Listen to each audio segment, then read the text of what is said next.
UPSC sociology optional paper 1 में हम first topic पढ़ रहे हैं समाजशास्त्र एक अनुशासन में।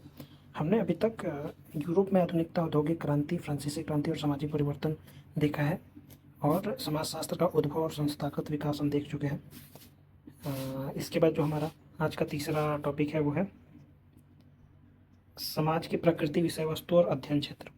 इसमें इस टॉपिक को कवर करने के लिए हमारे पास दो इग्नू के टॉपिक्स दिए हुए हैं, जो समाजशास्त्र का परिचय, जो कि ऑलरेडी हम पिछले इकाई में पढ़ चुके हैं, और अन्य सामाजिक विज्ञानों से संबंध जो हम आगे पढ़ेंगे चैप्टर बाय चैप्टर। तो इस टॉपिक को कवर करने के लिए हम जो कंटेंट पढ़ने वाले हैं वो है एनसीईआरटी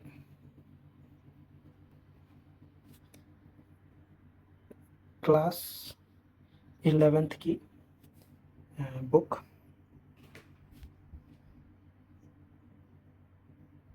एनसीईआरटी क्लास 11th की बुक जिसका टाइटल है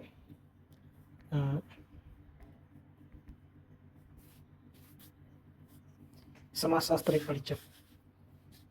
तो उस टॉपिक में हम समाजशास्त्र एक परिचय कक्षा 11 के समाजशास्त्र की बुक पढ़ेंगे, और इसमें जो हम पढ़ने वाले हैं वो है पहला इसका अध्याय, पहला अध्याय समाजशास्त्र एवं समाज। और आगे जो बाकी के टॉपिक्स हैं, अगर हम जो इंडेक्स फॉलो कर रहे हैं इसमें अगर आगे हमें मिलता है तो हम फिर बाकी के एनसीईआरटी के चैप्टर्स भी देखेंगे, नहीं तो हम प्राइमरी फोकस अपने इग्नू के ब्लॉक पे ही रखेंगे। ओके, सो स्टार्ट करते हैं।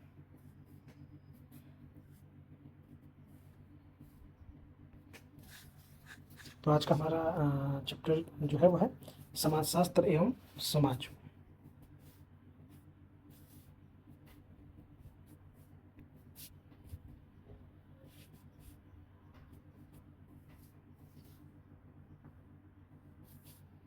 समाजशास्त्र एवं समाज, कक्षा 11 एनसीईआरटी की बुक। तो चलिए इसको शुरू करते हैं।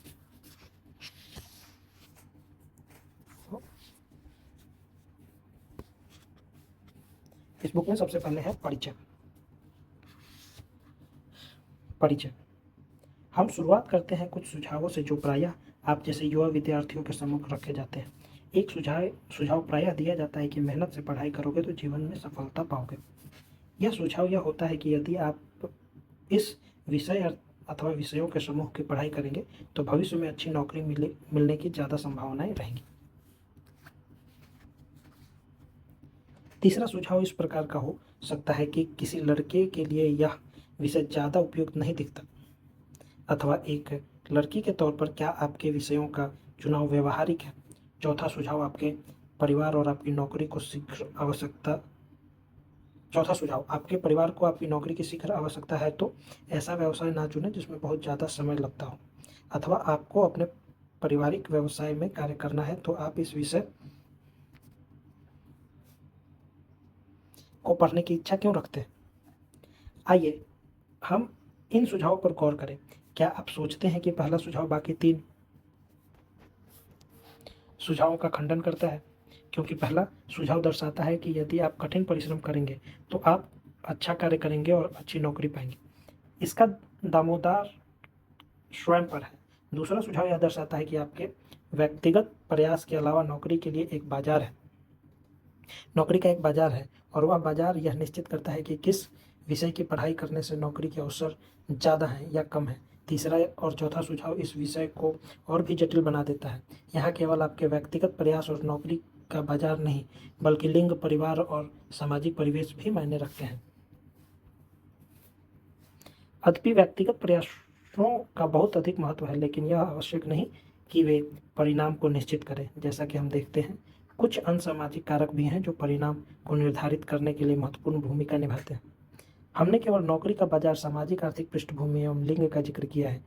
क्या आप अन्य कारकों के बारे में सोच सकते हैं? हम पूछ सकते हैं कि यह कौन निश्चित करता है कि एक अच्छी नौकरी क्या है? क्या एक अच्छी नौकरी के बारे में सभी समाज की सोच एक जैसी है? क्या इसका पैमाना पैसा है अथवा सम्मान या सामाजिक मान्यता या व्यक्तिगत संतुष्टि जो एक नौकरी की हैसियत का निर्धारण करते हैं। क्या संस्कृति एवं सामाजिक मानक की भी इसमें कोई भूमिका होती है? प्रत्येक विद्यार्थी को तरक्की हेतु मेहनत से अवश्य अध्ययन अवश्य करना चाहिए, लेकिन वह कितना अच्छा कर पाता है यह सामाजिक कारकों के एक पूरे समुच्चय द्वारा निर्धारित होता है। नौकरी का बाजार अर्थव्यवस्था की जरूरतों से परिभाषित होता है। अर्थव्यवस्था की जरूरतें भी पुनः सरकार की आर्थिक एवं राजनीतिक नीतियों पर निर्भर रहती हैं। किसी विद्यार्थी की नौकरी के अवसर इन विशिष्ट राजनीतिक आर्थिक आंकड़ों के साथ साथ उसके परिवार की सामाजिक पृष्ठभूमि से भी प्रभावित होते हैं। यहाँ से हमें इस बात का प्रारंभिक ज्ञान मिलता है कि किसी प्रकार समाजशास्त्र मानव समाज का एक अंतः संबंधित समग्र रूप में अध्ययन करता है। यहाँ से हमें इस बात का प्रारंभिक ज्ञान मिलता है कि किस प्रकार समाजशास्त्र मानव समाज का एक अंतः संबंधित समग्र रूप से अध्ययन करता है और किस तरह समाज और व्यक्ति एक दूसरे से अंतःक्रिया करते हैं। उच्चतर माध्यमिक विद्यालय में विषयों का चुनाव की समस्या विद्यार्थियों का व्यक्तिगत मामला है। इसके बावजूद अधिकांश विद्यार्थी इस समस्या से प्रभावित रहते हैं। अतः प्रत्यक्ष है कि एक व्यापक जनहित का मुद्दा है। समाजशास्त्र का एक कार्य व्यक्तिगत समस्या और जनहित मुद्दों के बीच संबंध स्पष्ट करना है। यह इस अध्याय की पहली विषय वस्तु है। हम यह पहले ही देख चुके हैं कि एक अच्छी नौकरी का अर्थ भिन्न भिन्न समाजों में भिन्न भिन्न है। यदि किसी व्यक्ति के लिए किसी नौकरी की सामाजिक प्रतिष्ठा कितनी है, किसी व्यक्ति के लिए किसी नौकरी की सामाजिक प्रतिष्ठा कितनी है अथवा नहीं है, यह उस व्यक्ति के प्रासंगिक समाज की संस्कृति पर निर्भर करता है। प्रासंगिक समाज का अर्थ क्या है? क्या इसका अर्थ वह समाज है जिससे वह संबंधित है? व्यक्ति किस समाज से संबंध रखता है? क्या वह पास पड़ोस है? क्या यह समुदाय है? क्या यह जाति जनजाति है? क्या यह उसके माता पिता? क्या व्यापारिक दायरा है? क्या यह राष्ट्र है? इस प्रकार इस अध्याय का दूसरा बिंदु यह है कि वर्तमान समय में व्यक्ति कैसे एक से अधिक समाजों से जुड़ा हुआ है और समाज कैसे असमान होते हैं। तीसरा इस अध्याय इसका परिचय देता है। तीसरा यह अध्याय का परिचय देता है कि समाजशास्त्र में समाज की विधिवत अध्ययन किया जाता है और यह अध्ययन दार्शनिक और धार्मिक अनुचिंतन एवं साथ ही समाज के रोजमर्रा के समान परीक्षण से एकदम अलग है। चौथी बात, समाज के अध्ययन का यह अलग तरीका ज़्यादा अच्छी तरह से समझा जा सकता है यदि हम पीछे मुड़कर बौद्धिक विचारों एवं भौतिक स्थितियों पर ऐतिहासिक दृष्टि डालें जिसमें हम समाजशास्त्र का जन्म एवं विकास हुआ। ये विचार एवं भौतिक विकास मुख्यतः पाश्चात्य थे, परंतु उसके परिणाम विश्वव्यापी थे। पांचवें, हम इस विश्वव्यापी पक्ष एवं तरीके को देखते हैं जिसमें भारत में समाजशास्त्र का आगमन हुआ। यह याद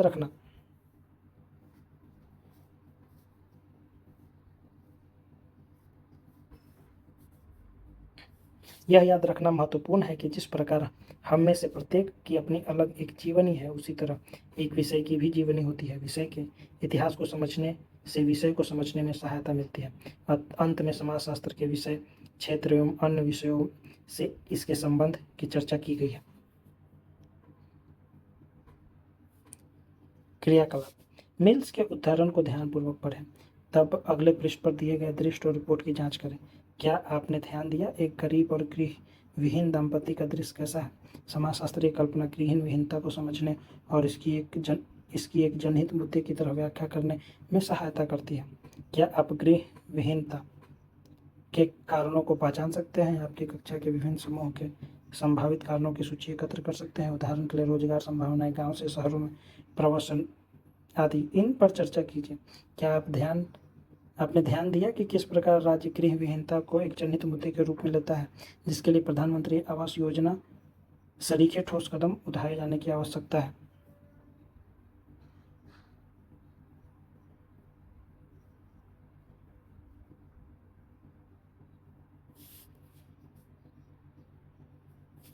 समाजशास्त्रीय कल्पनाएं, व्यक्तिगत समस्याएं एवं जनहित मुद्दे। हमने अपनी शुरुआत में कुछ सुझावों के एक समुच्चय के साथ की थी जिसने हमारा ध्यान इस ओर आकर्षित किया कि व्यक्ति और समाज एक समाजशास्त्रीय कल्पना हमें इतिहास और जीवन कथा को समझाने एवं समाज में इन दोनों के संबंध को समझाने में सहायता करती है। यही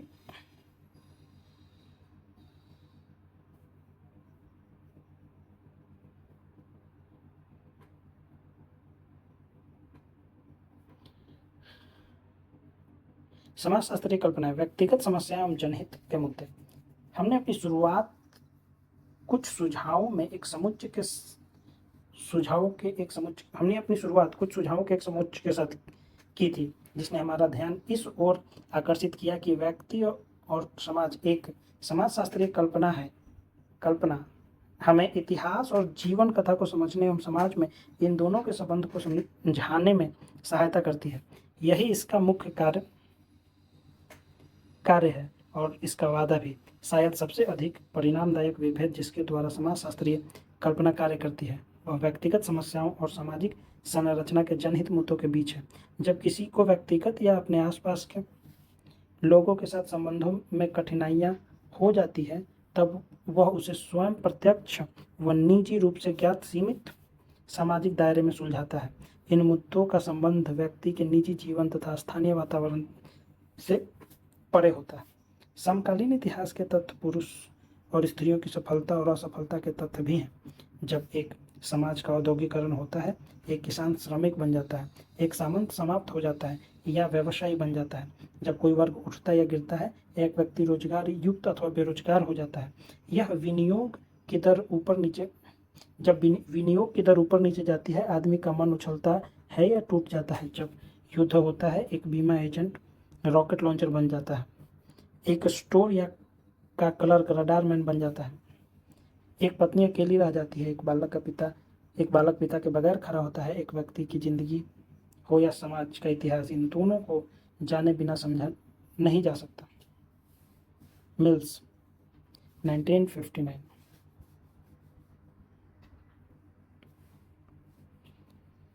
वर्ष 2016 के प्रारंभ से आरंभ हुए प्रधानमंत्री आवास योजना सरकार के ग्रामीण विकास मंत्रालय MORD द्वारा संचालित एक विशाल योजना है जो आवास विहीन परिवारों और जीर्ण शीर्ण कच्चे मकानों में रहने वालों को पक्का मकान के निर्माण के लिए वित्तीय एवं श्रमिक सहायता प्रदान कराएगी।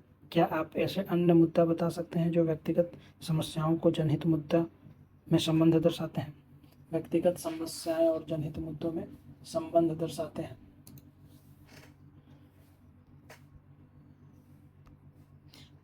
दूसरे से परस्पर किस प्रकार संबंधित है? यह एक ऐसा बिंदु है जिस पर समाजशास्त्री पीढ़ियों से विचार विमर्श करते आ रहे हैं। सी राइट मिल्स समाजशास्त्रीय कल्पनाओं पर अपनी दृष्टि मुख्यतः इस बात को सुलझाने पर टिकाते हैं कि किस तरह व्यक्ति और जनहित परस्पर संबंधित है।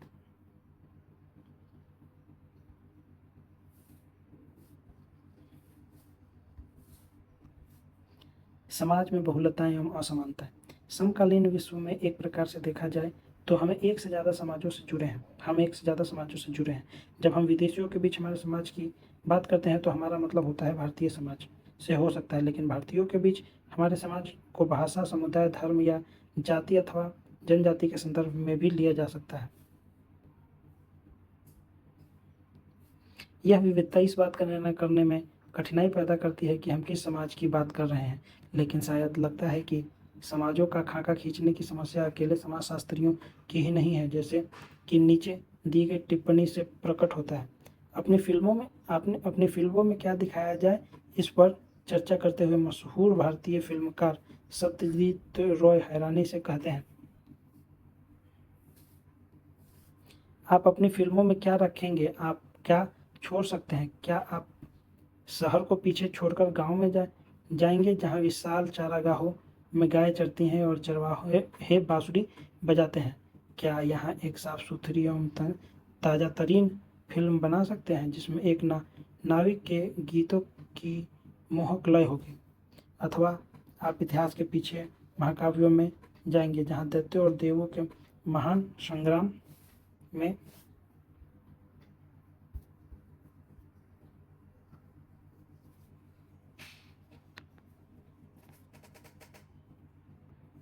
जहाँ दैत्यों और देवताओं ने महासंग्राम में हिस्सा लिया था जिसमें भाइयों ने भाइयों का संहार किया? अथवा आप वहीं ठहरे रहेंगे जहाँ आप हैं वर्तमान में, यही इस विकट भीड़ भाड़ चकाचौंध भरे शहर के बीचों बीच और इसके कोलाहल और देश के परिवेश के विरोधाभासों से स्वर मिलाने का प्रयास करेंगे? यह समाजशास्त्र के मुख्य प्रश्न है कि समाज में किस चीज़ पर ध्यान केंद्रित किया जाए। हम सत्यजीत राय की टिप्पणी पर पुनः जाते हैं तो स्तब्ध हो जाते हैं कि क्या उनके द्वारा किया गया गांव का चित्रण रोमांटिक है। एक समाजशास्त्री के नज़रिए से एक गांव के एक दलित के नीचे किए गए चित्रण की इसकी तुलना करना उल्लेखनीय होगा।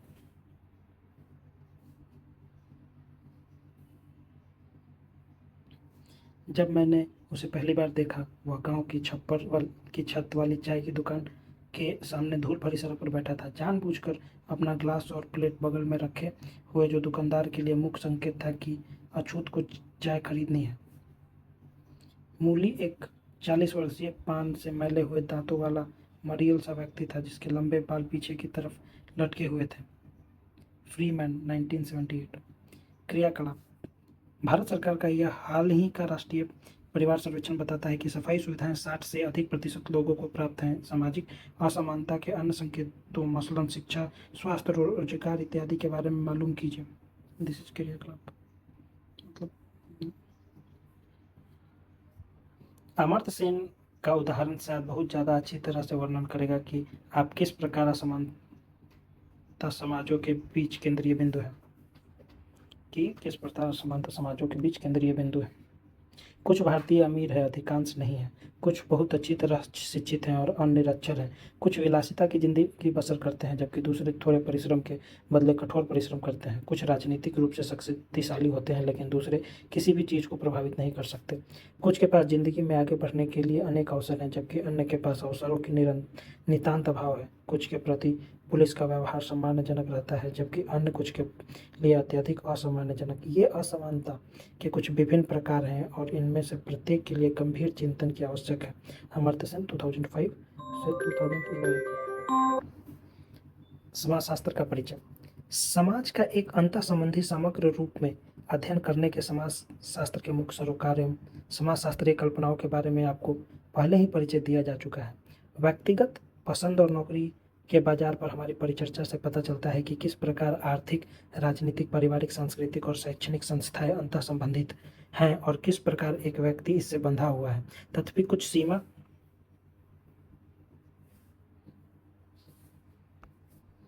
तक इसको बदल भी सकता है। अगले कुछ अध्याय विभिन्न संस्थानों और साथ ही साथ सांस्कृतिक पर आधारित होंगे। ये समाजशास्त्र की कुछ प्रमुख शब्दावली एवं संकल्पनाओं पर भी केंद्रित होंगे, जिससे समाज को समझने में आपको मदद मिलेगी, क्योंकि समाजशास्त्र मनुष्य के सामाजिक जीवन, समूहों और समाजों का अध्ययन है। एक सामाजिक प्राणी की तरह स्वयं हमारा व्यवहार इसकी विषय वस्तु है। समाजशास्त्र ऐसा कार्य करने वाला पहला विषय नहीं है। लोगों ने हमेशा से उस समाज और समूह को देखा और समझा है जिसमें वे रहते हैं। यह उनकी सभ्यताओं और युगों के दार्शनिक व धार्मिक गुरुओं और विधिवेताओं की पुस्तक से स्पष्ट होता है। अपने जीवन और अपने समाज के बारे में सोचने वाला मानव स्वभाव केवल दार्शनिक एवं सामाजिक विचारकों तक सीमित नहीं है। हम सब भी में अपनी रोजमर्रा की जिंदगी के बारे में और दूसरों की जिंदगी के बारे में अपने अपने विचार रखते हैं, और इसी तरह आप समाज और एक दूसरे समाज के बारे में भी। ये रोजाना ही हमारी धारणाएं और हमारी सामान्य बौद्धिक समझ ही है, जिसके अनुसार हम अपना जीवन जीते हैं। तो भी एक विषय के रूप में समाजशास्त्र का एक समाज के बारे में प्रेक्षण एवं विचार दार्शनिक अनुचिंतनों एवं सामान्य बौद्धिक समझ से हटकर है। मानव व्यवहार में क्या नैतिक है और क्या अनैतिक, रहन सहन से वंचित तरीकों एवं एक अच्छे समाज के बारे में दार्शनिक तथा धार्मिक विचारक अक्सर निरीक्षण करते रहते हैं।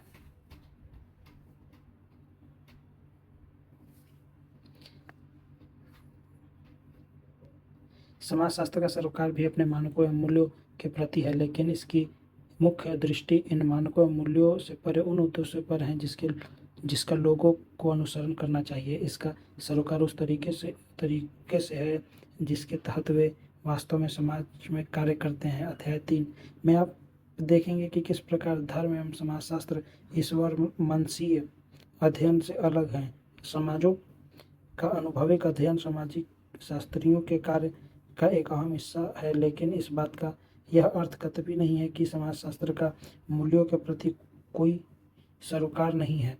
इसका तात्पर्य केवल यह है कि जब एक समाजशास्त्री एक समाज का अध्ययन करता है, तब वह जानकारी इकट्ठा करने और परीक्षण करने को उत्सुक होता है, चाहे वह उसकी निजी पसंद के प्रतिकूल हो। इसको स्पष्ट करने के लिए पीटर बर्जर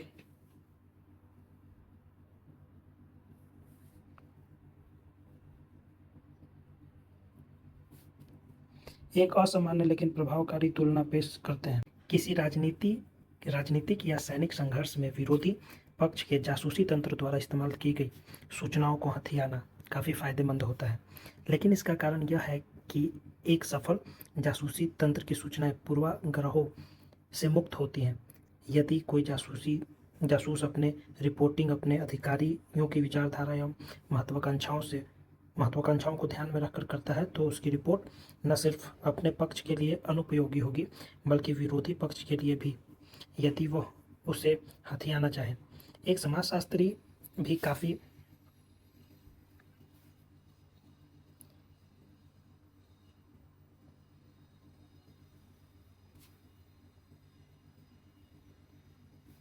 मायने में ऐसा ही एक जासूस है।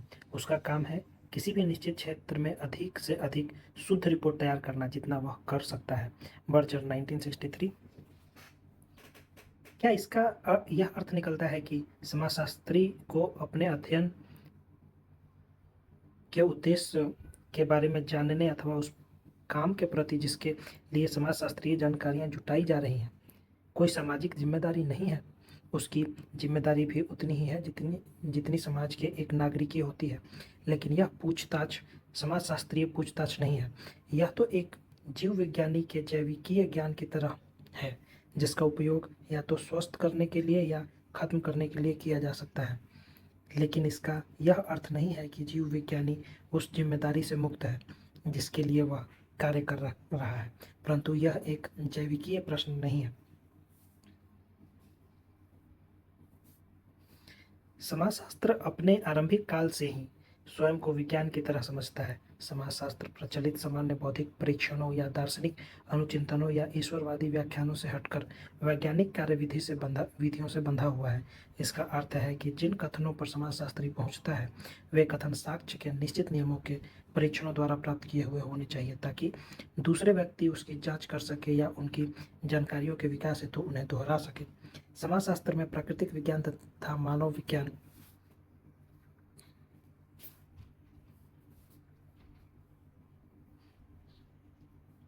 के अंतर पर और परिमाणात्मक तथा गुणात्मक अनुसंधानों के अंतर पर पर्याप्त बहस हो चुकी है। हमें इस विवाद में नहीं पड़ना है। लेकिन यहाँ जो बात प्रासंगिक है वह यह है कि समाजशास्त्र को अपने परीक्षणों और विश्लेषणों में कुछ निश्चित नियमों का पालन करना होता है, ताकि दूसरे द्वारा उसकी जांच की जा सके। अगले खंड में हम समाजशास्त्रीय ज्ञान और सामान्य बौद्धिक ज्ञान की तुलना करने जा रहे हैं, जो एक बार फिर से इस बात पर बल देता है कि समाजशास्त्र जिस तरह से समाज का परीक्षण करता है, उसमें पद्धतियों की भूमिका, प्रक्रियाएं और नियमों का कितना महत्व है। यह पुस्तक 5वां का 5वां अध्याय आपको यह बताएगा कि समाजशास्त्री क्या करते हैं और वो किस तरह से समाज का अध्ययन करते हैं। समाजशास्त्र और सामान्य बौद्धिक ज्ञान के बीच के अंतरों का विस्तृत वर्णन समाजशास्त्रीय उपागम एवं पद्धति के बारे में एक स्पष्ट विचार देने में सहायता करेगा। समाजशास्त्र और सामान्य बौद्धिक ज्ञान।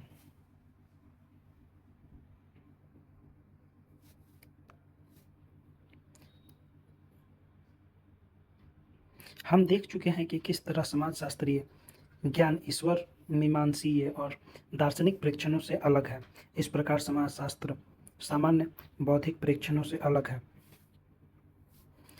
सामान्य बौद्धिक वर्णन सामान्यतः उन पर आधारित होते हैं जिन्हें हम प्रकृतिवादी या व्यक्तिवादी वर्णन कह सकते हैं। व्यवहार का एक प्रकृतिवादी वर्णन इस मान्यता पर निर्भर करता है कि एक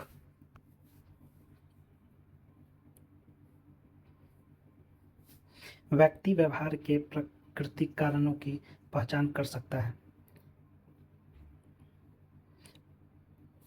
क्रियाकलाप देख लेते हैं। गरीबी का एक उदाहरण नीचे दिया गया है और हमें गृहविहीन व्यक्तियों वाली अपनी चर्चा में भी इस बात का हल्का सा उल्लेख किया गया है।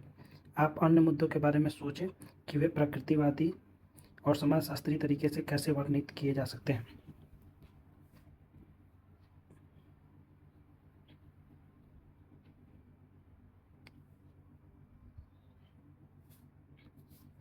अतः समाजशास्त्र सामान्य बौद्धिक परीक्षणों एवं विचारों तथा साथ ही साथ दार्शनिक विचारों दोनों से ही अलग है।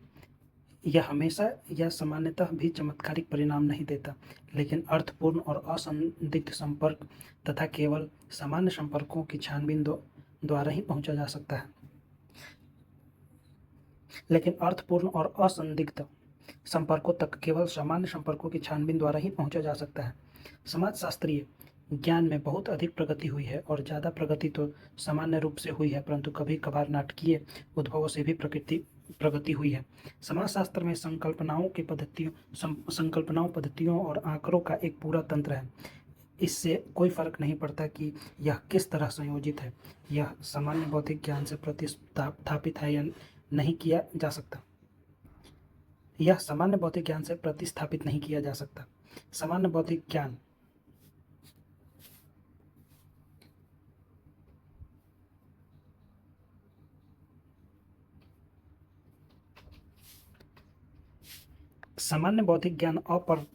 अपरिवर्तनीय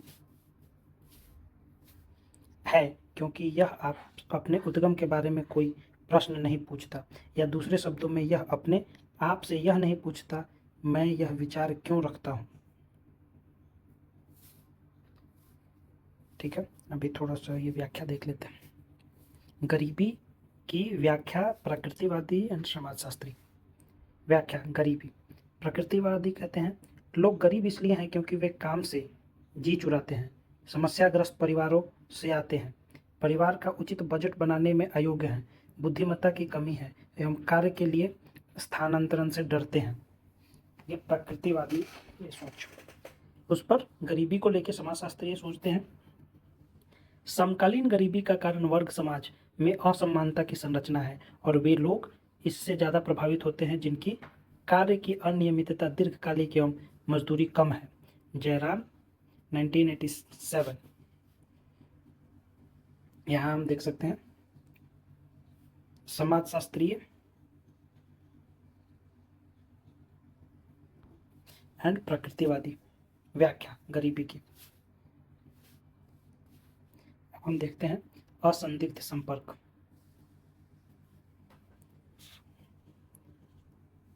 बहुत से समाजों में, जिसमें भारत के बहुत सारे भाग भी शामिल हैं, उत्तराधिकार वंशानुक्रम रेखा पिता से पुत्र की ओर जाती है। इसे पितृवंशीय व्यवस्था के रूप में जाना जाता है। इसे ध्यान रखते हुए कि औरत को संपत्ति में अधिकार मिलने की प्रवृत्ति अत्यधिक क्षीण है, भारत सरकार ने कारगिल युद्ध के बाद यह निर्णय किया कि भारतीय सैनिकों की मृत्यु पर मिलने वाली क्षतिपूर्ति की धनराशि उनकी विधवाओं को मिलनी चाहिए। निश्चित रूप से सरकार इस फैसले से अवांछित परिणामों का पूर्वानुमान नहीं लगाया। निश्चित रूप से सरकार ने इस फैसले के अवांछित परिणामों का पूर्वानुमान नहीं लगाया। इस कारण बहुत सी विधवाओं को अपने देवरों, पति के भाइयों के साथ शादी करने के लिए मजबूर किया गया। कुछ मामलों में वह देवर पति के बाद अल्पवयस्क था, जबकि भाभी बाद में पत्नी युवती थी। इस बात को निश्चित करने के लिए होता था कि क्षतिपूर्ति धनराशि मृतक के परिवार में ही रहे। क्या आप इस तरह के अवांछित परिणाम वाले किसी अन्य सामाजिक कार्य अथवा ऐसे किसी शासकीय फैसले के बारे में सोच सकते हैं?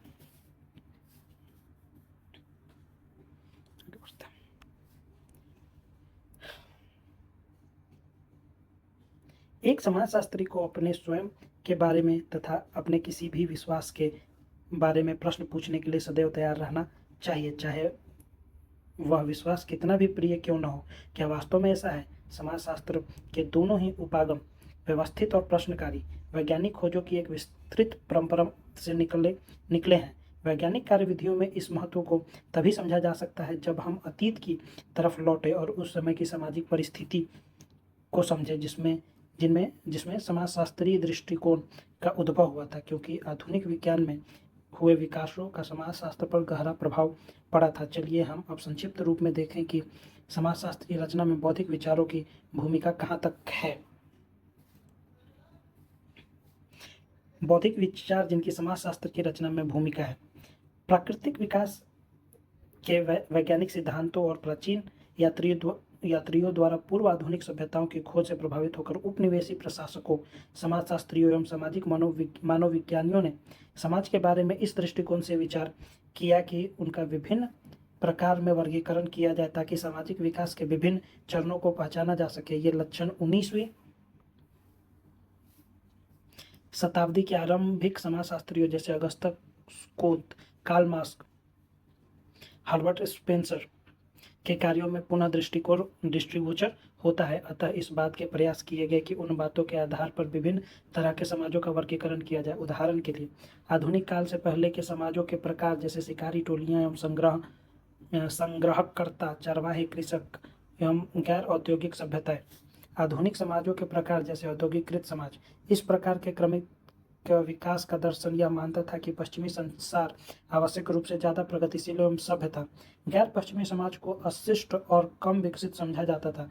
भारतीय औपनिवेशिक अनुभवों को भी इसी दृष्टि से देखा जाना चाहिए। भारतीय समाजशास्त्र में भी इसी तरह के तनाव को देखा जा सकता है। बहुत पीछे इतिहास में अंग्रेजी उपनिवेशवाद के समय में जाइए और इसका बुद्धिजीवी तथा सिद्धांतवादी जवाब है। सिंह 2004। शायद इसी पृष्ठभूमि के कारण ही भारतीय समाजशास्त्र खास तौर पर विचारशील रहा और यह इसके व्यवहार में भी दिखता है। चौधरी 2003। अगली पुस्तक समाज का बोध में आप भारतीय समाजशास्त्रीय विचार, उसके सरोकार और इसके वास्तविक व्यवहार के बारे में विस्तार से जानेंगे। डार्विन के जीव विकास के विचारों का आरंभिक समाजशास्त्रीय विचारों पर दृढ़ प्रभाव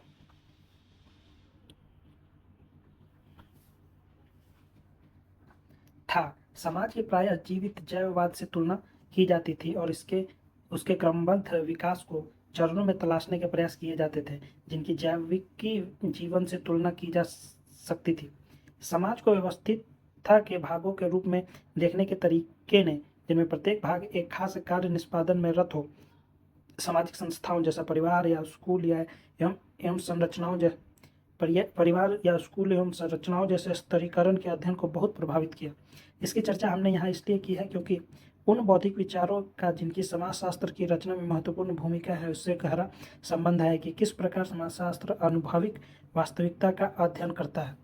ज्ञानोदय एक यूरोपीय बौद्धिक आंदोलन जो 17वीं शताब्दी के अंतिम वर्षों में 18वीं शताब्दी में चला, कारण और व्यक्तिवाद पर बल देता है। उस वक्त वैज्ञानिक जानकारी भी उन्नत अवस्था में थी और साथ ही एक बढ़ता दृढ़ विश्वास यह भी था कि प्राकृतिक विज्ञान की पद्धति द्वारा मानवीय पहलुओं का अध्ययन किया जा सकता है और उन्हें करना भी चाहिए। उदाहरणार्थ गरीबी, जो अभी तक एक प्राकृतिक प्रक्रिया के रूप में जानी जाती थी, उसे सामाजिक समस्या के रूप में देखना आरंभ हुआ जो मानवीय उपेक्षा अथवा शोषण का परिणाम है। इसलिए गरीबी को समझा जा सकता है और उसका निराकरण हो सकता है। इसके अध्ययन का एक तरीका यह था कि एक सामाजिक सर्वेक्षण किया जाए और यह इस विश्वास पर आधारित हो कि मानवीय प्रक्रियाओं को मापा जा सकता है और इसका वर्गीकरण किया जा सकता है। सामाजिक सर्वेक्षण के बारे में चर्चा 5वें अध्याय में की जाएगी। प्रारंभिक आधुनिक काल के विचारक इस बात पर सहमत थे कि ज्ञान में वृद्धि से सभी सामाजिक बुराइयों का समाधान संभव है। उदाहरण के तौर पर फ्रांसीसी विद्वान अगस्ता कोंत 1789 से 1857, जिनको कि समाजशास्त्र का संस्थापक समझा जाता है, वे का विश्वास था कि समाजशास्त्र मानव कल्याण में योगदान करेगा।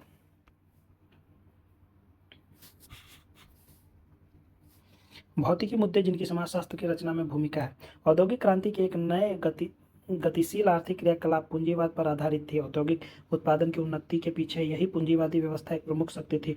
पूंजीवाद में नई अभिव्यक्तियां एवं संस्थाएं सम्मिलित थी। उद्यमी निश्चित और व्यवस्थित मुनाफे की आशा से प्रेरित थे। बाजारों के उत्पादनकारी जीवनी में प्रमुख साधन की भूमिका अदा की। बाजारों ने उत्पादनकारी जीवनी में प्रमुख साधन की भूमिका अदा की और माल, सेवाएं एवं श्रम वस्तुएं बन गई जिनका निर्धारण तार्किक गणनाओं से होता था।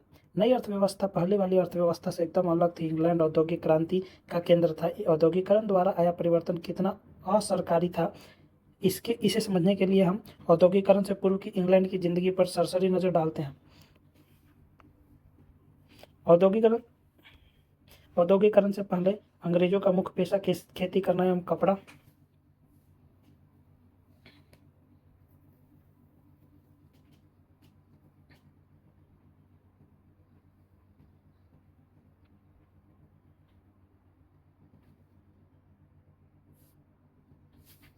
बुनना था। अधिकांश लोग गांव में रहते थे। अपने भारतीय गांव की तरह वहां भी कृषक एवं भूस्वामी, लोहार, चमड़ा श्रमिक, जुलाहे एवं कुम्हार, चरवाहे की मध्य निर्माता थे। समाज छोटा था, यह स्तरीकृत था, अर्थात विभिन्न लोगों की प्रतिस्थिति एवं उनकी वर्ग की स्थिति स्पष्ट परिभाषित थी। सभी परंपरागत समाजों की तरह यह भी नजदीकी आपसी व्यवहार की विशेषता रखता था। औद्योगिकरण के साथ ही सभी विशेषताएं बदल गई।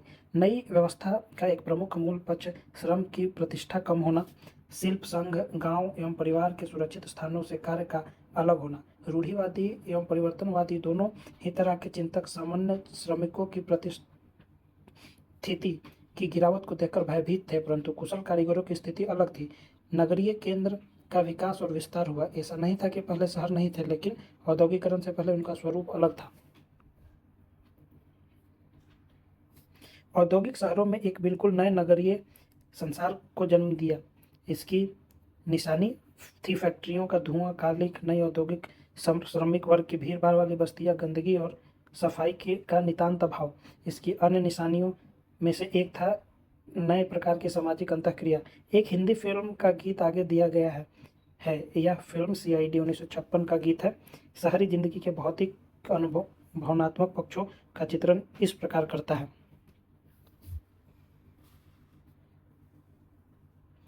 एक हिंदी फिल्म का गीत आगे दिया गया है। यह फिल्म CID का यह गीत शहरी जिंदगी के भौतिक एवं अनुभवनात्मक पक्षों का चित्रण इस प्रकार करता है।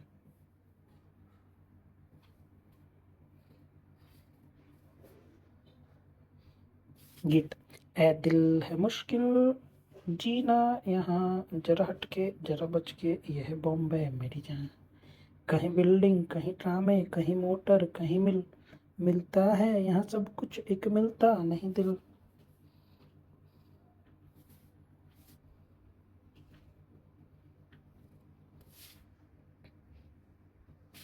इंसान का नहीं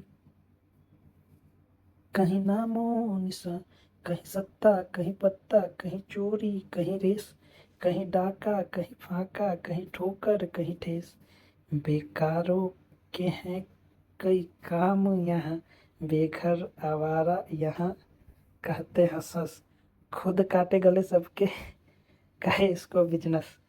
एक चीज के है कई नाम यहाँ, गीता बुरा दुनिया को है कहता, ऐसा भोला तू न बन, जो है कहता करता वो है भरता, है यहाँ का ये चलन।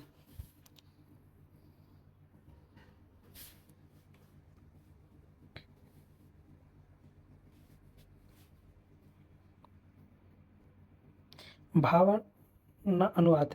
प्यारे दिल, यहाँ की जिंदगी मुश्किल है। अगर तुम खुद को बचाना चाहते हो तो तुम्हें देखना पड़ेगा कि तुम किस रास्ते पर जा रहे हो। मेरे प्यारे, यह मुंबई है। यहाँ बहुमंजिली इमारतें मिलेंगी, ड्रामे मिलेंगी, वाहने मिलेंगे, कारखाने मिलेंगे। इंसानियत भरे दिल को छोड़कर तुम्हें यहाँ सब कुछ मिलेगा। इंसानियत का यहाँ कोई नामो निशान नहीं है। यहाँ पर कोई भी उसका कोई मतलब नहीं है। शक्ति या पैसा या चोरी या विश्वासघात ही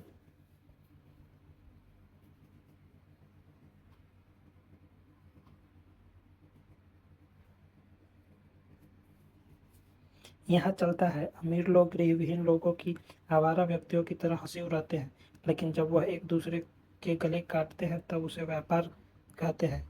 यहाँ इस एक कार्य के कई नाम दिए गए हैं। क्रियाकलाप। ध्यान दें कि औद्योगिक क्रांति को प्रारंभ करने वाला देश ब्रिटेन कितनी शीघ्रता से ग्रामीण समाज से शहरी समाज में परिवर्तित हो गया। क्या भारत में भी इसी तरह की प्रक्रिया थी? 1810 20% जनसंख्या कस्बों शहरों में रहती थी। 1910 80% जनसंख्या कस्बों शहरों में रहती थी। इस प्रक्रिया का भारत में एक अलग प्रभाव था। शहरी केंद्र तो बढ़े, परंतु ब्रिटिश निर्मित वस्तुओं के प्रवेश के साथ अधिकांश लोग कृषि की तरफ उन्मुख हुए।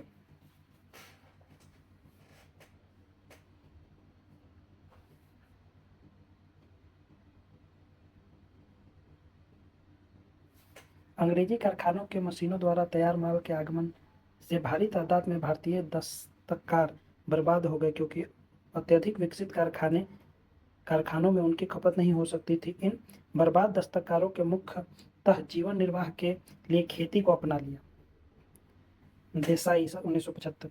अक्सर कारखानों और इनके यांत्रिकी श्रम विभाजन को लेकर किसानों, दस्तकारों, साथ ही साथ परिवार और स्थानीय समुदायों को इस तरह समाप्त कर दिया कि लगता था जैसे यह जानबूझकर किया गया था। कारखानों को एक आर्थिक कठोर नियंत्रण के रूप में देखा गया, जो अभी तक बैरकों और जेलों तक था। कार्ल मार्क्स के अनुसार कारखाने दमनकारी थे, फिर भी काफी हद तक स्वतंत्रता की गुंजाइश थी। यहाँ श्रमिकों को बेहतर जिंदगी हेतु सामूहिक कार्यप्रणाली एवं संगठित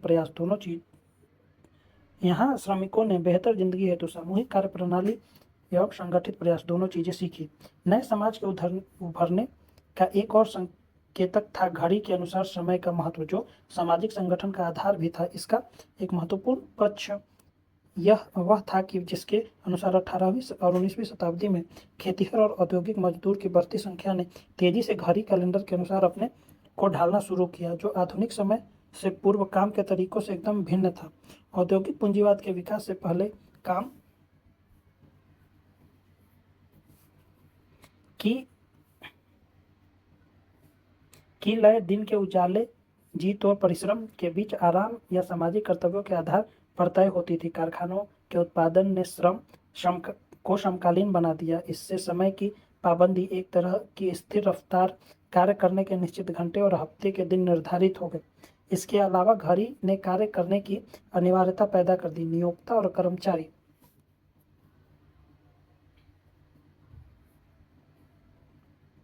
दोनों के लिए अब समय अब धन है। यह बीतता नहीं बल्कि खर्च हो जाता है।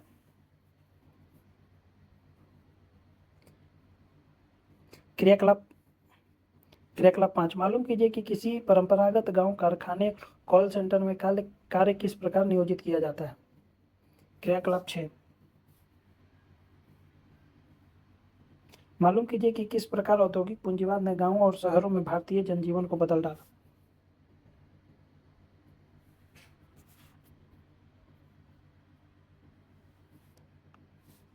हमें यूरोप में समाजशास्त्र के आरंभ और विकास को क्यों पढ़ना चाहिए।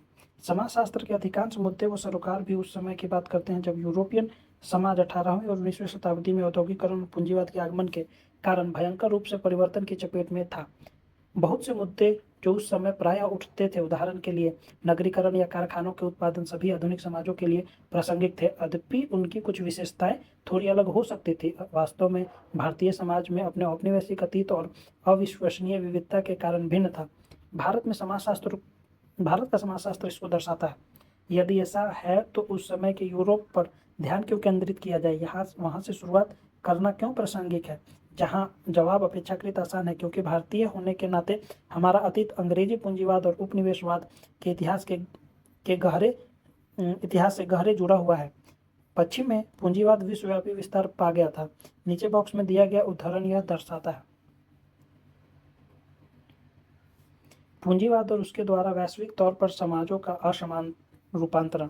17वीं और 19वीं शताब्दी में लगभग 24 मिलियन अफ्रीकियों को दास बनाया गया था, जिनमें से 11 मिलियन अमेरिका तक की यात्रा में जीवित रहे।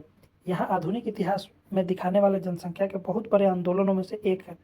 उनको अपनी जमीन और संस्कृति से उखाड़ा गया और दुनिया भर से अलग हिस्सों में भयावह परिस्थितियों में भेजा गया और पूंजीवाद की सेवा और कार्य में लगा दिया गया। दास प्रथा इस बात का एक प्रत्यक्ष उदाहरण है कि किस प्रकार लोगों को आधुनिकता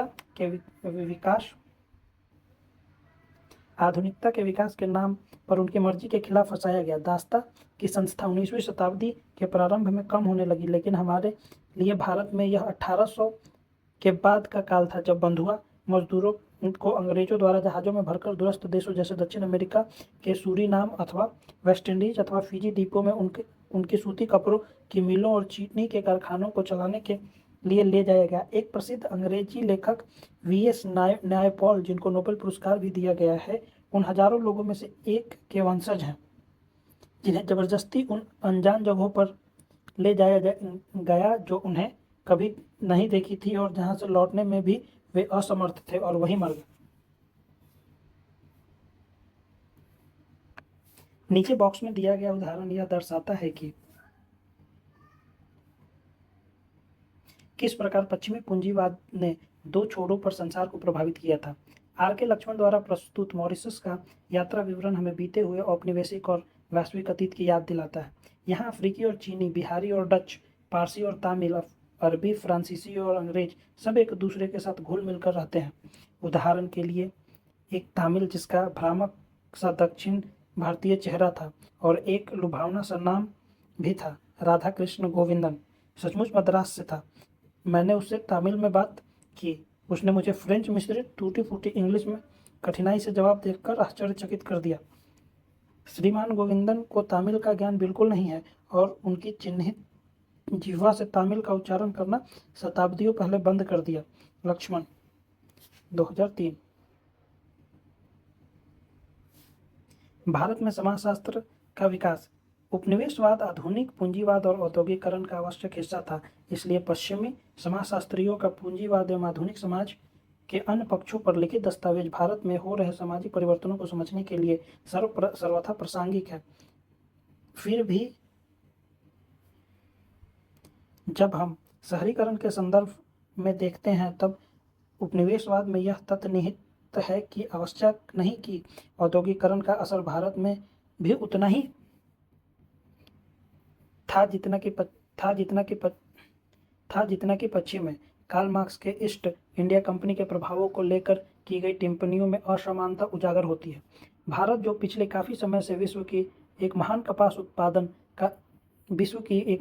उत्पादन कार्यशाला थी, अब वह इंग्लिश धागों और सूती सामानों से भरा पड़ा था।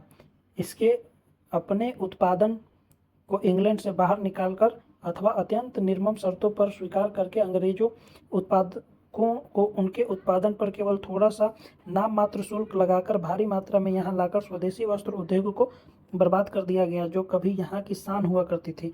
मास्क, 1853, देसाई, 1975 में उत्तर।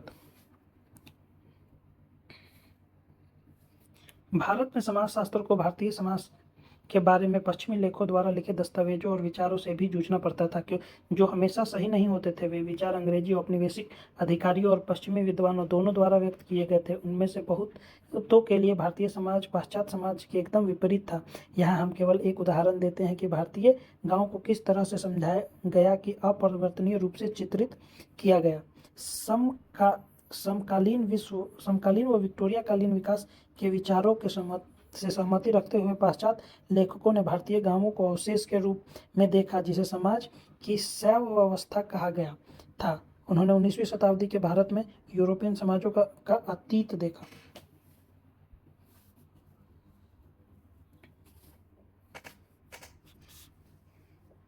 औपनिवेशिक विरासत वाले देशों जैसे भारत में एक दूसरा साक्ष्य यह था कि यहाँ समाजशास्त्र और सामाजिक मानव विज्ञान में प्रायः अंतर किया जाता था।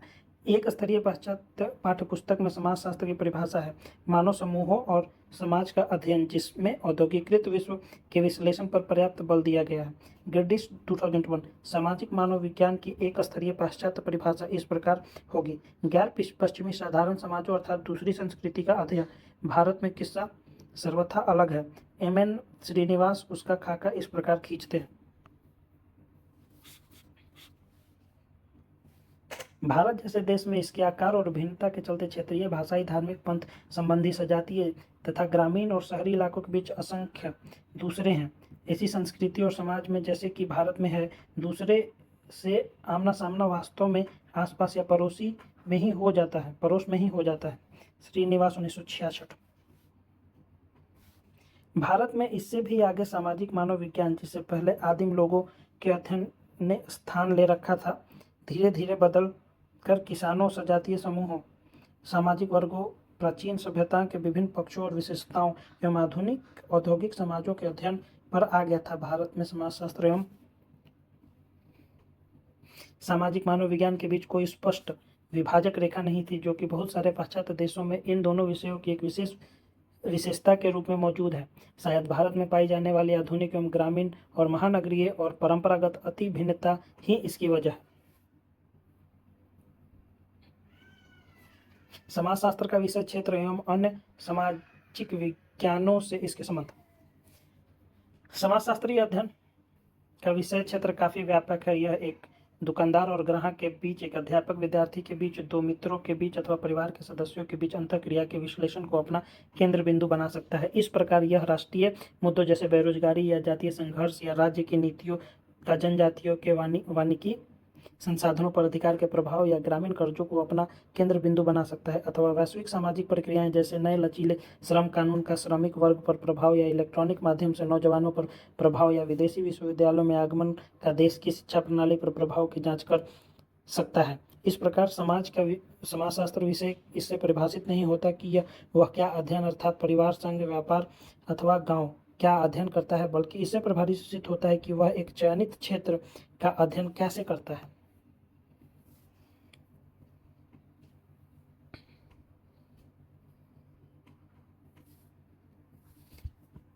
समाजशास्त्र सामाजिक विज्ञानों के समूह का एक हिस्सा है जिसमें मानव विज्ञान, अर्थशास्त्र, राजनीतिक विज्ञान, मनोविज्ञान एवं इतिहास शामिल है।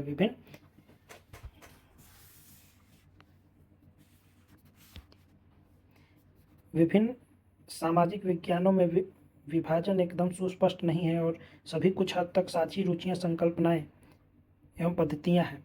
इसलिए यह समझा जाना जरूरी है कि कुछ विषयों में पृथकता कुछ हद तक स्वैच्छिक है और इसका कठोरता से पालन नहीं होना चाहिए। सामाजिक विज्ञानों से अलग अलग करना अंतरों को अतिरंजित करना और समानताओं का आवरण चढ़ाने जैसा होगा। इससे भी बढ़कर नारी अधिकारवादी सिद्धांतों ने अंतः विषय उपागम की अत्यधिक आवश्यकता को दिखाया है। उदाहरण के लिए एक राजनीतिक विज्ञानी या अर्थशास्त्री लिंगों की भूमिका और उसके राजनीतिक प्रभाव अथवा परिवार के समाजशास्त्र के बगैर अर्थव्यवस्था या लिंग पर आधारित श्रम विभाजन का अध्ययन कैसे करेगा। समाजशास्त्र एवं अर्थशास्त्र। अर्थशास्त्र वस्तुएं और सेवाओं के उत्पादन और वितरण का अध्ययन करता है। शास्त्रीय आर्थिक उपागम पूर्ण रूप से आर्थिक चरों के अंतर संबंधों का वर्णन करता है। कीमत, मांग, पूर्ति का संबंध पूर्व मुद्रा प्रवाह, आगत और निर्गत का अनुपात है और इसी तरह अन्य। परंपरागत अर्थशास्त्र के अध्ययन केंद्र आर्थिक क्रियाकलापों के संकुचित दायरे तक रहा, मुख्यतः किसी एक समाज में अपर्याप्त वस्तुओं एवं सेवाओं के वितरण। वे अर्थशास्त्री जो राजनीतिक आर्थिक उपागम से प्रभावित हैं, आर्थिक क्रियाकलापों को स्वामित्व के रूप में उत्पादन के साधनों के साथ संबंधों के विस्तृत दायरे में समझने का प्रयास करते हैं। आर्थिक विश्लेषण में प्रभावी प्रकृति का उद्देश्य किसी तरह से आर्थिक व्यवहार के सुनिश्चित कानूनों का निर्माण करता था। समाजशास्त्रीय उपागम आर्थिक व्यवहार को सामाजिक मानकों, मूल्यों, व्यवहारों और हितों के व्यापक परिप्रेक्ष्य में देखता है। नियमित क्षेत्र के प्रबंधक इस बात को जानते हैं। विज्ञापन उद्योग में भारी निवेश का सीधा संबंध उपभोग के तरीकों और उनकी जीवन शैली को नया रूप देने की आवश्यकता से है। अर्थशास्त्र के अंदर की प्रवृत्तियां जैसे नारीवादी अर्थशास्त्री लिंग को समाज के केंद्रीय संगठनकारी सिद्धांत की तरह पेश कर इसके दायरे को बढ़ाना चाहता है। उदाहरण के लिए वे यह देखेंगे कि किस प्रकार घर पर किया गया कार्य बाहर की उत्पादकता से जुड़ा है। अर्थशास्त्री के परिभाषा विषय क्षेत्र को इसके एक अत्यधिक केंद्रीय और विचारशील विषय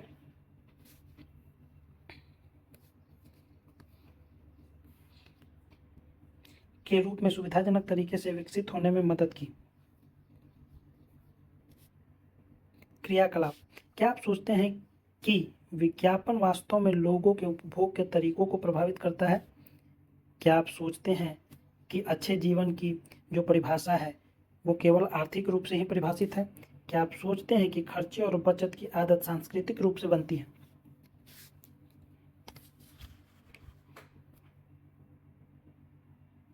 समाजशास्त्री प्रायः अर्थशास्त्रियों से इस बात के लिए ईर्ष्या रखते हैं कि उनकी शब्दावली उचित होती है और उनकी माप एकदम सही होती है और उनके सैद्धांतिक कार्यों के परिणामों को व्यवहारिक सुझावों में परिणत करने की क्षमता से भी जिसका जनहित नीतियों के लिए बड़ा अर्थ होता है। फिर भी अर्थशास्त्री की पूर्वानुमान लगाने की योग्यता को प्रायः व्यक्तिगत व्यवहार, सांस्कृतिक मानकों एवं संस्थात्मक प्रतिरोध की अनदेखी करने की वजह से नुकसान उठाना पड़ता है, जिसकी अध्ययन समाजशास्त्री करते हैं।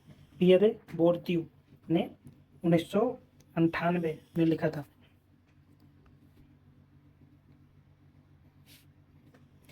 वास्तविक आर्थिक विज्ञान अर्थव्यवस्था के प्रत्येक लागत पर ध्यान देगा, केवल नियमित निकायों से संबंधित लागतों पर ही नहीं बल्कि अपराध, आत्महत्या और ऐसी अन्य लागतों पर भी। हमें खुशियों भरा ऐसा अर्थशास्त्र आने लगा होगा जो सभी प्रकार के हितों का ध्यान रखेगा। व्यक्तिगत एवं सामूहिक, भौतिकी एवं सांकेतिक क्रियाकलापों से संबंधित जैसे सुरक्षा और साथ ही निष्क्रियता या अनिश्चित रोजगार से संबंधित भौतिक एवं प्रकृतिकात्मक लागत का भी। उदाहरण के लिए दवाओं का उपयोग, शमनकारी दवाओं के इस्तेमाल का विश्व रिकॉर्ड फ्रांस के नाम है। स्वेडबर्ग 2003 से उद्धत। सामान्यतः समाजशास्त्र अर्थशास्त्र के विपरीत तकनीकी समाधान प्रस्तुत नहीं करता, बल्कि यह एक प्रश्नकारी एवं आलोचनात्मक दृष्टिकोण को प्रोत्साहित करता है। यह आधारभूत मान्यताओं के बारे में प्रश्न पूछने में सहायता करता है और इस प्रकार न केवल निर्धारण के लक्ष्यों को तकनीकी साधनों के प्रति बल्कि स्वयं उद्देश्य की सामाजिक उपेक्षाओं के प्रति चर्चा के अवसर प्रदान करता है। हाल ही में आर्थिक समाजशास्त्र में पुनरुत्थान की प्रवृत्ति देखने में आई है, जिसका कारण शायद समाजशास्त्र का विशालतर और आलोचनात्मक दृष्टिकोण है। समाजशास्त्र की किसी सामाजिक स्थिति पहले से विद्यमान समझ को ज़्यादा स्पष्ट और पर्याप्त समझ प्रदान करता है। यह तथ्यों की जानकारी के स्तर पर अथवा किसी चीज़ के घटित होने के कारण बेहतर तरीके से समझने के स्तर पर हो सकते हैं। दूसरे शब्दों में सैद्धांतिक समझ के द्वारा। समाजशास्त्र एवं राजनीतिक विज्ञान। जैसा कि अर्थशास्त्र में है, वैसे ही समाजशास्त्र और राजनीतिक विज्ञान के बीच भी पद्धतियों और उपागमों के परस्पर अंतःक्रिया की बहुलता है। परंपरागत राजनीतिक विज्ञान मुख्यतः दो तत्वों से केंद्रित था: राजनीतिक सिद्धांत और सरकारी प्रशासन। दोनों में से किसी भी शाखा में राजनीतिक व्यवहार गहन रूप से शामिल नहीं है। सामान्यतः सैद्धांतिक भाग में प्लेटो से लेकर मार्क्स तक के सरकार संबंधी विचारों को केंद्र बिंदु बनाया गया है, जबकि प्रशासनिक भाग का केंद्र बिंदु सरकार के वास्तविक संचालन की तुलना में इसका औपचारिक ढांचा रहा। समाजशास्त्र समाज के सभी पक्षों के अध्ययन को समर्पित है, जबकि परंपरागत राजनीतिक विज्ञान ने अपने को शक्ति और औपचारिक संगठन के साकार के रूप में अध्ययन तक सीमित रखा है। समाजशास्त्र सरकार के संहित संस्थाओं के समुच्चय के बीच अंतर संबंधों पर बल देता है, जबकि राजनीतिक विज्ञान सरकार के विद्यमान प्रक्रियाओं पर ध्यान देता है। क्रियाकलाप। पिछले आम चुनाव में किए गए अध्ययन के प्रकारों की जानकारी प्राप्त कीजिए। असंभवतः आप उनमें राजनीति विज्ञान और समाजशास्त्र दोनों के लक्षण पाए गए। चर्चा कीजिए कि कैसे विभिन्न विषय आपस में अंतःक्रिया करते हैं और परस्पर प्रभाव डालते हैं।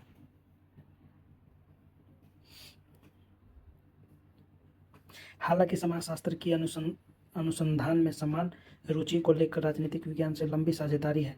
मैक्स वेबर जैसे समाजशास्त्री ने ऐसा काम किया है जिनको राजनीतिक समाजशास्त्र का नाम दिया जा सकता है। राजनीतिक समाजशास्त्र का क्षेत्र राजनीतिक व्यवहार के वास्तविक अध्ययन के रूप में बढ़ता जा रहा है। पिछले कुछ भारतीय चुनावों में भी मतदान के राजनीतिक प्रतिमानों में काफ़ी विशिष्ट अध्ययन देखने में आया है। राजनीति के संगठनों की सदस्यता, संगठनों में निर्णय लेने की प्रक्रिया, राजनीतिक दलों के समर्थन और समाजशास्त्रीय कारण राजनीति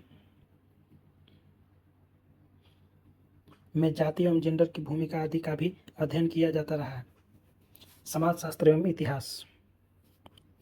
इतिहासकार एक तरह से नियम के मुताबिक अतीत का अध्ययन करते हैं, जबकि समाजशास्त्री समकालीन समय या कुछ समय पहले के अतीत में ज़्यादा रुचि दिखाते हैं। इस इतिहासकार पहले वास्तविक घटनाओं के चित्रण में चीज़ें वास्तव में कैसे घटित हुई इससे सत्यापित करने में संतुष्ट होते हैं, जबकि समाजशास्त्र में असामयिक संबंधों को स्थापित करने पर ध्यान केंद्रित था।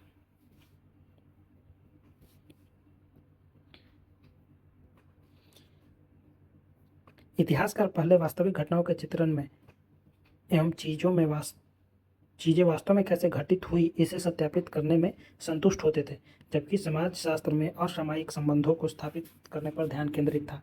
इतिहास ठोस विवरणों का अध्ययन करता है, जबकि समाजशास्त्र ठोस वास्तविकताओं से सार निकालकर उसका वर्गीकरण एवं सामान्यीकरण करता है। आजकल इतिहासकार अपने विश्लेषण में समाजशास्त्रीय पद्धतियों एवं धारणाओं का उपयोग करने लगे हैं। परंपरागत इतिहास राजाओं और युद्धों के इतिहास के बारे में जानकारी देता रहा है। इतिहासकारों द्वारा अपेक्षाकृत कम चकाचौंध और कम रोमांचक घटनाएं जैसे जमीन के संबंधों में परिवर्तन या परिवार में जेंडर संबंधों के इतिहास का अध्ययन परंपरागत रूप से कम ही हुआ है, लेकिन यह बात समाजशास्त्रियों बात समाजशास्त्रियों की रुचि का प्रमुख क्षेत्र बनी। क्रियाकलाप। जानकारी प्राप्त कीजिए कि इतिहासकारों ने कला, क्रिकेट, कपड़े, फैशन, वास्तुकला, भवन विन्यास के इतिहास के बारे में किस प्रकार लिखा।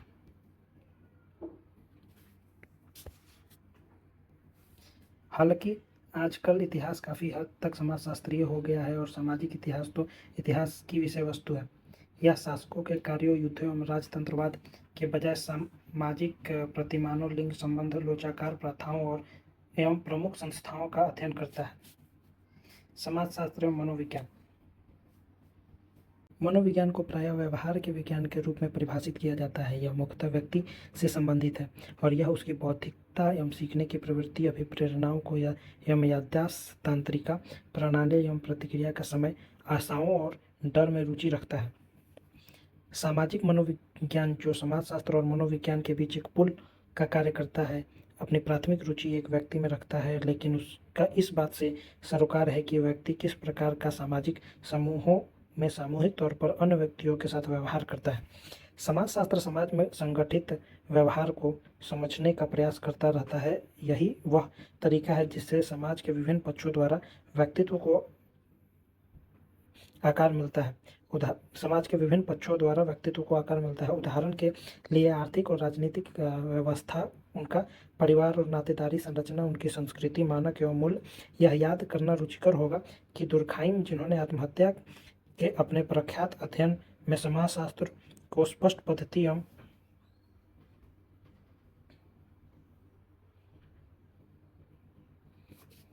विषय क्षेत्र में स्थापित करने की चेष्टा की, इसमें उन्होंने उन व्यक्तियों की व्यक्तिगत उत्कंठाओं को बाहर ही रखा जिन्होंने आत्महत्या की या इसकी चेष्टा की। यह उनकी सांख्यिकीय आंकड़ों के लिए किया गया जो उन व्यक्तियों की कई सामाजिक विशेषताओं से सरोकार रखते थे।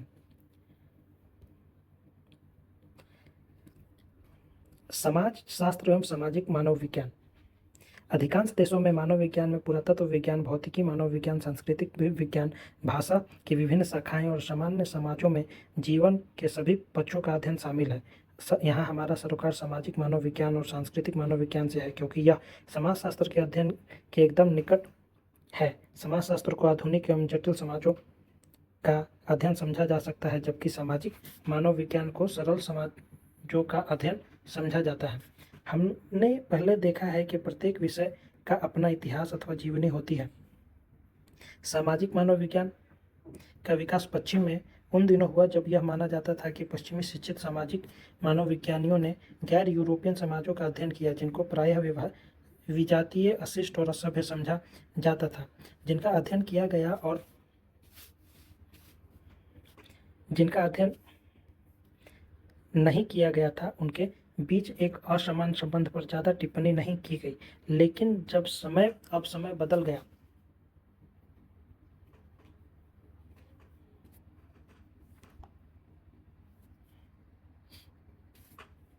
है और अब वे मूल निवासी विद्यमान है, चाहे वे भारतीय हैं या सूडानी, नागा हैं या संथाल, जो अपने समाजों के बारे में बोलते हैं और लिखते हैं। अतीत के मानव विज्ञानियों ने सरल समाजों का विवरण तटस्थ वैज्ञानिक तरीकों से लिखा था। प्रत्यक्ष व्यवहार में लगातार उन समाजों की तुलना आधुनिक पश्चिमी समाजों से करते रहते थे, जिसे वे एक मानदंड के रूप में देखते थे।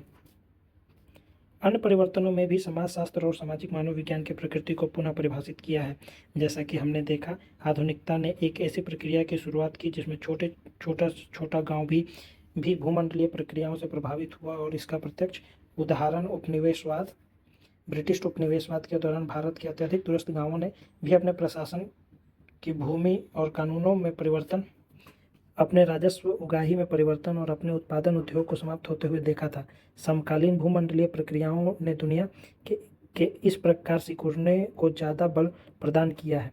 एक सरल समाज का अध्ययन करते समय ये मान्यताएं थी कि यह एक सीमित समाज था। हम जानते हैं कि आज ऐसा नहीं है। क्रियाकलाप। मालूम कीजिए कि असम के चाय के बागानों में काम करने वाले संथाल जाति के श्रमिकों के पूर्वज भारत में कहाँ से आए थे? असम के चाय की खेती की शुरुआत कब हुई? क्या अंग्रेज उपनिवेशवाद से पहले चाय पीते थे?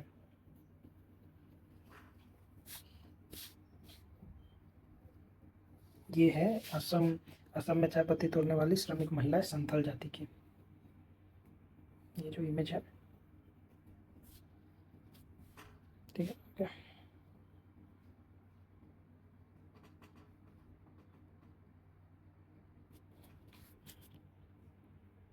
सामाजिक मनोविज्ञान द्वारा सरल व निरक्षर समाजों पर किए गए परंपरागत अध्ययन का प्रभाव मानव विज्ञान की विषय वस्तु और विषय सामग्री पर पड़ा। सामाजिक मनोविज्ञान की प्रवृत्ति सरल समाज के सभी पक्षों का एक समग्र अध्ययन करने की होती थी। अभी तक जो विशेषज्ञता प्राप्त हुई थी वह क्षेत्रों पर आधारित थी। उदाहरण के लिए अंडमान द्वीप समूह, नुआर अथवा मेलेनेशिया समाजशास्त्री जटिल समाजों का अध्ययन करते हैं, अतः समाज के भागों जैसे नौकरशाही या धर्म या जाति अथवा एक प्रक्रिया जैसे सामाजिक गतिशीलता पर ध्यान केंद्रित करते हैं। सामाजिक मनोविज्ञान की विशेषताएं थी लंबी क्षेत्रीय कार्य परंपरा, समुदाय जिसका अध्ययन किया उसमें रहना, अनुसंधान की निर्जाति पद्धतियों का उपयोग।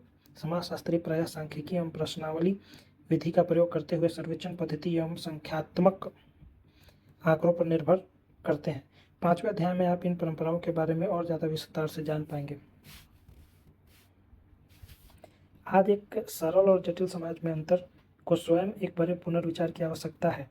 भारत स्वयं परंपरा और आधुनिकता का, गांव और शहर का, जाति और जनजाति का, वर्ग एवं समुदाय का एक जटिल मिश्रण है। गांव राजधानी दिल्ली के बीचों बीच बसे हुए हैं।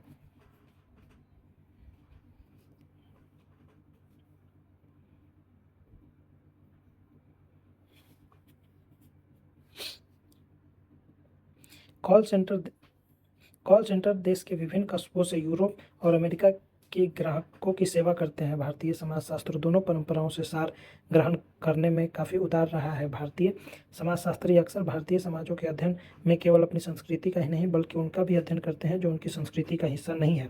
यह शहरी आधुनिक भारत के जटिल अंतर करने वाली समाजों के साथ साथ जनजातियों का भी एक समग्र रूप में अध्ययन कर सकता है। इस बात का डर बना रहता था कि सरल समाजों के खत्म होने से सामाजिक मनोविज्ञान अपनी विशिष्टता खो देगी और समाज शास्त्र में मिल जाएगा। हालांकि दोनों विषयों में लाभदायक अंतः परिवर्तन हुए और आजकल की पद्धतियों एवं तकनीकों को दोनों विषयों से लिया जाता है। राज्य और वैश्वीकरण के मनोविज्ञानी अध्ययन किए गए हैं जो कि सामाजिक मनोविज्ञान की परंपरागत विषय वस्तु से एकदम अलग है।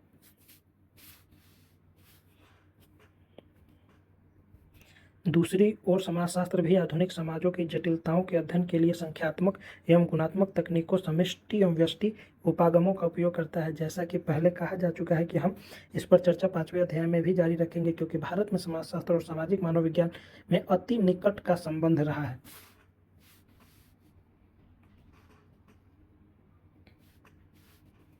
शब्दावली। पूंजीवाद आर्थिक उद्यम की एक ऐसी व्यवस्था जो कि बाजार विनिमय पर आधारित है। पूंजी से आशय है कोई संपत्ति जिससे में धन, भवन, मशीन आदि शामिल हैं, जो बिक्री के लिए वस्तुओं के उत्पादन में उपयोग की जाती हैं अथवा बाजार में लाभ कमाने के उद्देश्य से विनियोग की जा सकती हैं। यह व्यवस्था उत्पादन के साधनों और संपत्तियों के निजी स्वामित्व पर आधारित है। द्वंद्वात्मक सामाजिक ताकतों के विरोध की क्रिया या उनकी विद्यमानता जैसे सामाजिक बाध्यता और व्यक्तिगत इच्छा। अनुभविक अन्वेषण समाजशास्त्रीय अध्ययन में दिए गए किसी भी क्षेत्र में की जाने वाली तथ्यपरक जांच। नारीवादी सिद्धांत एक समाजशास्त्रीय दृष्टिकोण से जो सामाजिक विश्व का विश्लेषण करते समय लिंग की महत्ता को केंद्र में रखने पर बल देता है। अद्यपि इस सिद्धांत के कई तत्व हैं, लेकिन उन सबका सरोकार एक है, समाज में लिंग के आधार पर होने वाली असमानता की व्याख्या करना, उसे दूर करने के लिए कार्य करना। सामाजिक बाध्यता एक शब्द जो इस तथ्य को दर्शाता है कि हम जिन समूहों में और समाजों के हिस्से हैं वे हमारे व्यवहार को अनुकूलता के हिसाब से प्रभावित करते हैं। मूल्य व्यक्ति या समूहों द्वारा माना जाने वाला विचार कि क्या जरूरी है, क्या सही है, अच्छा है या बुरा है। विभिन्न मूल्य मानव संस्कृति की भिन्नता के मुख्य पक्षों को दर्शाते हैं।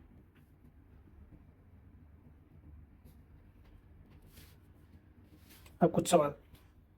समाजशास्त्र के उद्गम और विकास का अध्ययन क्यों महत्वपूर्ण है? समाज शब्द के विभिन्न पक्षों की चर्चा कीजिए और आपके सामान्य बौद्धिक ज्ञान की समझ से किस प्रकार अलग है। चर्चा कीजिए कि आजकल अलग अलग विषयों में परस्पर लेन देन कितना ज़्यादा है। अपनी या अपने दोस्तों अथवा रिश्तेदारों कि किसी व्यक्तिगत समस्या को चिन्हित कीजिए, उसे समाजशास्त्रीय समझ द्वारा जानने की कोशिश कीजिए।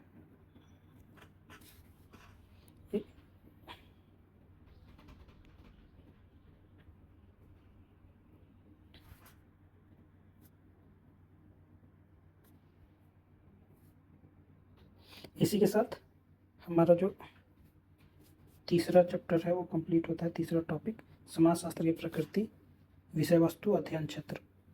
आगे हम नेक्स्ट समाजशास्त्र और मानव शास्त्र पढ़ेंगे।